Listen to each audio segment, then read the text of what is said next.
Good afternoon, DEF CON. We're here to talk about getting effed on the river. And if anybody has played poker, I'm sure it's happened to you. Just to frame what we'll go over in today's session, first, in the pre-flop section, we'll give a little background about who we are and what online poker is. On the flop, we'll get into some past vulnerabilities that have been discovered in the online poker software and architecture.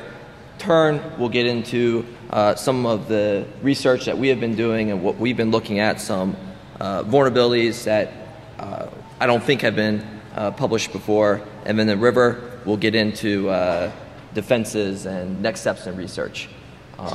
What this talk won't do is it's not going to show you how to make millions of dollars by some zero-day exploit, because if we had that, I'd be keeping it to myself.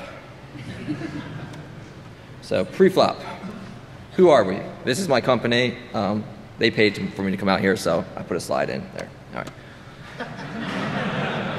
right. To make them happy, I guess. Who am I? Gus Fritschie, just a security professional based out of DC, CTO of this firm, and you can see what I enjoy doing. I probably like to enjoy gambling more than anything, so that's really what got me interested in this subject.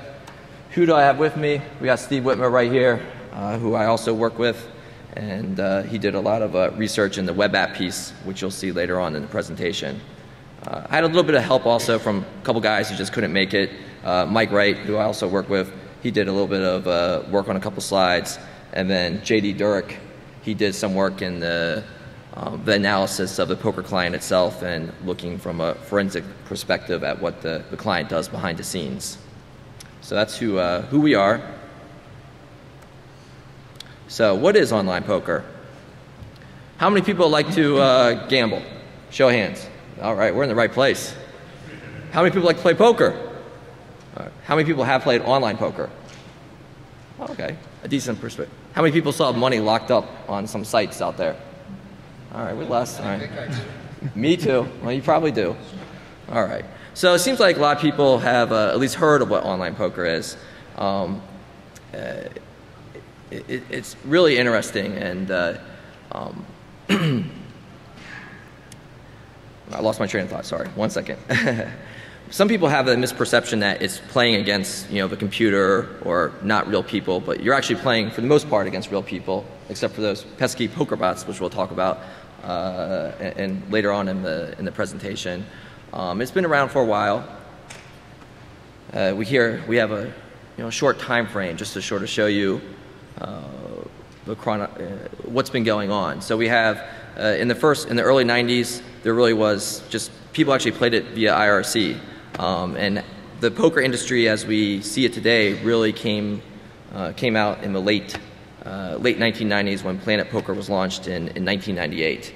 And then shortly after that, you started having gaming commissions that were launched to sort of try to regulate this industry. And you can see going down the step, UB, party poker. Then I think at least when I got interested in poker, and probably a lot of people who play it today got interested in 2003 when Chris Moneymaker won the World Series of Poker. He satellited in on a $40 online poker tournament and won $3.5 million and made everybody think that they can do the same thing. So that really, made the industry grow. In fact, prior to that, most of the casinos here in Vegas, a lot of them didn't even, were closing their poker rooms. And now, most of the major casinos at least have some form of poker room. And shortly after that, you had Full Tilt Poker. Everyone's, if you like poker, you heard of Phil Ivey and all these, famous Chris Ferguson, all these famous poker pros formed that company. 2005, it became a $2 billion industry. 2006. We see the UIGEA, which is an Unlawful Internet Gaming Enforcement Act, which was tacked on to the end of the Port Security Act that passed in the last minute of Congress. So it was sort of, the Republicans trying to tack something on a rider onto a bill, and that didn't make it illegal to play poker, like some people may think, but it made it illegal for banks to transfer money into the poker sites. So it made it a little bit more difficult, and at that time we started seeing the market had sort of peaked and it started going back down. 2007, we had a pretty large cheating scandal on one of the major sites, and we'll talk about that a little bit into the presentation. 2010, we reached $6 billion. So we're not going to solve our debt crisis here, but it's still a fairly large amount of money. And then 2011, recently on 4/15, Black Friday, when the Department of Justice seized three of the major sites. And why is this important? Because I just wanted to show what's been going on from a time frame. I think in the beginning, it wasn't big enough for people to really notice. It started getting bigger. People started noticing more. But government, and then also I think from a security perspective, whenever something gets that big, it obviously draws attention to it, and it makes you, just more curious about really what security controls are in place. So I mentioned online poker current events. If you go to fulltiltpoker.com or PokerStars, you'll see this banner display. The Department of Justice has went ahead and seized the domain names for these sites, and officially made it illegal for maybe not illegal, but it made it much more difficult for U.S. citizens to play online poker. And PokerStars paid out all their players right away. So if you had money on PokerStars, you got paid. But if you had money on other sites like I do, you still haven't got paid. And because of this, the seizure, really development of new features and functionalities sort of is in a holding pattern in poker clients. And another thing why it's important to mention is it sort of made our research a little bit more difficult, because we were researching some of these sites, and then on 4/15, it was more difficult to do research into those sites. This slide is just here to show you why it's how much money is at stake, and why this will become important. I think we'll see in the next slide when you start talking about regulation and compliance. Back in 2004, we're only talking about $1 billion. U.S. government doesn't really care too much. But when it starts growing, well, when I say U.S. government, maybe I mean the Nevada casinos, Harrah's, Caesars Entertainment right here, start wanting to get a piece of that pie, which they currently don't have. And if you see online gambling revenue as a whole is $25 billion. So in other words, there's a lot of money in online poker. I put this slide on here just because I'd like to see piles of money. It's cool. Regulation and compliance. We all have regulation and compliance in other industries. If it's a government with FSMA, PCI, SOX, whatever. And I'm not here to say that compliance and regulation is the best thing. We all know that just because you have a system that is certified and accredited according to FSMA or NIST standards doesn't mean it's necessarily secure. It just means you filled out all the right paperwork and then dotted your I's and crossed your T's. But it's better than nothing. And I think there's another talk going on right now talking about PCI, and I think the argument can definitely be made that compliance helps strengthen the security posture of those industries. And I think something similar needs to take place in the online poker industry. And from what I just said, you may think that there is no compliance or regulation. There is, it's just not very greatly enforced. You have Isle of Man, off the coast of England. The Kanawaki Gaming Commission, an Indian tribe, licensed some of these sites, but they really haven't, put into all the controls in place that we would expect these companies to be held accountable for. Party Poker, a site that pulled out of the U.S. Industry back in 2005 when the UIEGA came out. They're licensed by government in Gibraltar, and you can read here what they say. That they keep their system to reliable, the highest standards of software integrity, including access control, change control, fingerprinting of executables. From what we've seen, I don't think all the sites are really doing that. And we didn't really look closely at Party Poker since we can't play there. I wanted to concentrate our research on sites that were available to U.S. players at the time. So we obviously see there is a need for compliance, and I think you'll see why there's a need when we get into some of the past vulnerabilities and new issues that we've noted. A standard needs to be developed. Companies that provide these services need to be audited, just not from the financial aspect to make sure that something that happened on Black Friday doesn't happen again, but also from a computer security control perspective, that controls need to be put in place to enforce these programs to have basic levels of security, which I think we take for granted when we look at other systems like account lockout. Just simple things that they just don't do. And why will this happen? Because there's a lot of money in online poker, and the government wants it, and land-based casinos want it.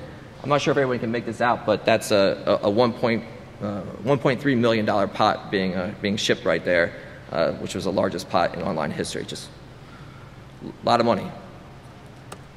So, the flop.